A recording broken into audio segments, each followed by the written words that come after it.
not really so much about imposing an idea. I mean, the director may hope to pass on his or her idea, but I think what should be primary, you know. But I mean, passing on an idea is a close second. The primary purpose of film or a plays or story, I mean, which boils down to the same thing, is really to entertain, to hook you, to give you an experience. So, because if it's just if it's all about the idea, I mean, might as well give a lecture. Don't make a film anymore. Let's just go to a classroom. You'll get the same thing. What about a bad reaction from a film? Have you ever had that experience? A bad reaction. Like you want to just leave the cinema. Oh yeah, a lot Turn of off the times. TV and A lot of times. Actually, the thing is, actually, the difficult thing for me is that I deliberately watch bad movies. Yeah, I deliberately watch bad movies, and I'm not surprised if they're bad. I mean, as I admitted to you guys, I watched Dragon Ball Evolution, and yeah, it was really bad. No? Actually, I missed out on the Last Airbender. I also that was heard. really bad too. Yeah, that was really bad too. But it's nice to see. Where did they fail?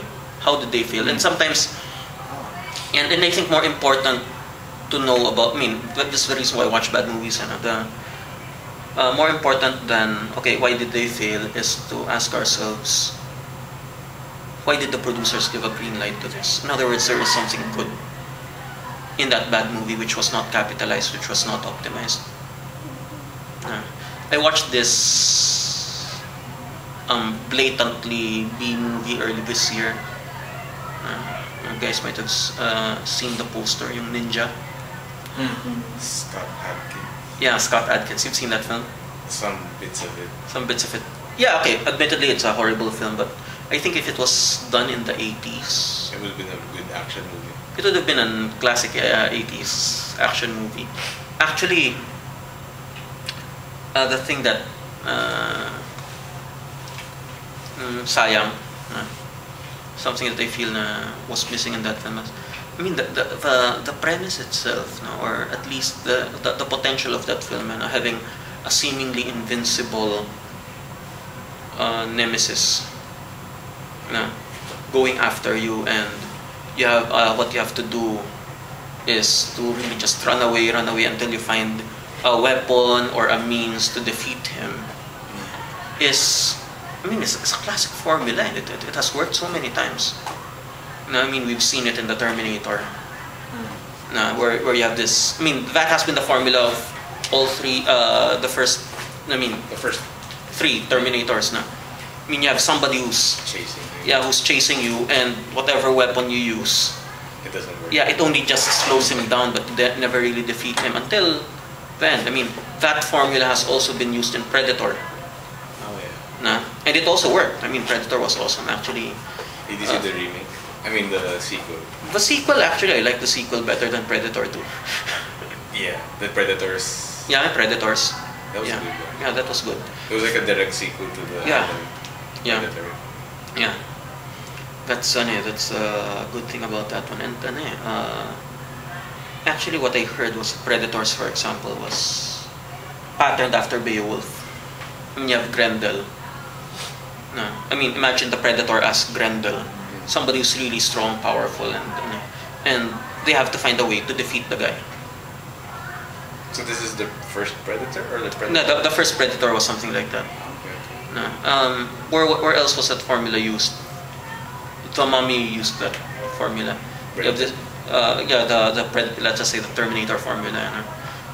Oh yeah. Yeah, Ninja used a similar formula, but the problem is I think what's very important when it comes to films also is being able to connect to the characters, the human empathy. There was no human empathy in Ninja. Yeah, Because it's hard to relate to a white ninja in... Yeah, or I mean, there was no development in the guy. Yeah. But the ninja guy, the guy who played the ninja was really awesome. I mean, shucks, I'd hate being chased by that guy, something like that. Yeah, actually, I think that's also the problem with a lot of slasher films, horror films. Before, when it comes to horror films, why are we scared? we are scared because we can connect to the characters. We don't want to see anything bad happen to them, and that's why when something bad does happen to them, we are terrified. But recently, since we've lost, I think that's something that a lot of movies are forgetting, because they think it's all about the twist. In losing that character empathy, and we don't really care if these characters survive or not. I think it's also as like the technology and special effects improve, the more unrealistic it seems. But then with regard to like the older movies where everything was like, No, I don't think it's really an issue of technology, but maybe it's more of an issue of people focusing more on the technology rather than developing the characters. so bad movies don't bother you at all.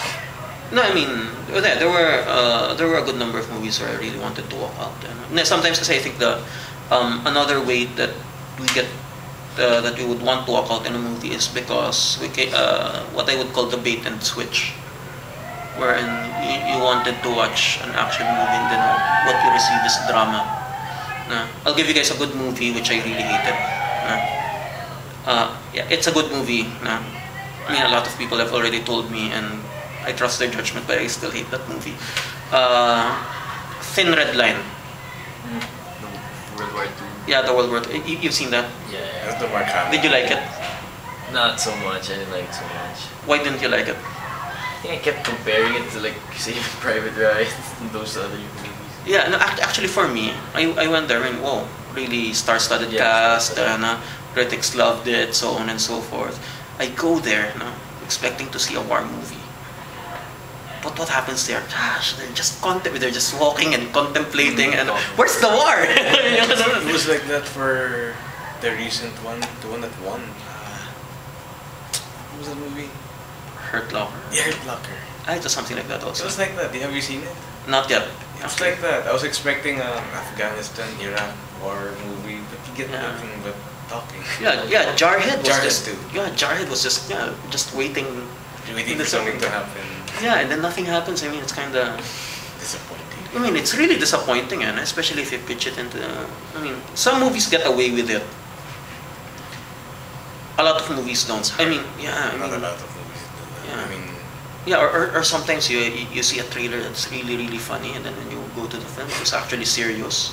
Funny People was like that. Yeah, I mean, ironically, funny I people know. yung title, but yeah, or sometimes it's reverse. I mean, sometimes the reverse works. You thought it was a serious film, and then it turns out to be funny. There was one on top of my mind about that is Drive Me to Hell. Yeah, I mean, I think that's what Sam Raimi is known for, coming up with something that's supposed to be horror but it's funny. It's funny. Have Yeah. you seen Drive Me? Not yet. I've heard about it. You should watch it. It's funny though. Funny. There's another. The first time I encountered that one was, I mean, a film that I thought was serious but was actually funny was Fifth Element. Fifth Element. Bruce the Willis. Caveman.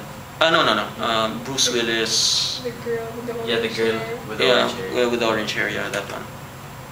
When I saw that, when I saw that trailer, I wasn't really too much. I wasn't really very impressed because I said, "Shucks, this just looks like Judge Dredd," and I didn't like Judge Dredd that much. I mean, it was enjoyable, but I didn't like it that much because you only see Judge Dredd looking like Judge Dredd in the comic book only first 1/3 of the film. Yeah. And I mean, yeah, the movie, the story was interesting. The action was okay. I mean, it was Stallone. But yeah, again, you're looking for Judge Dredd, Yeah. and that's what you don't see. You see him unmasked. Fifth Element. So I saw that. Oh shucks, it's another one. But yeah, let's see it. Bad movie. Let's see it, and it turned out to be good. It turned out to be enjoyable. Okay. Sure. Final question, I guess. Why do you think like Hollywood movies are more popular here than local movies? It shouldn't be the other way around.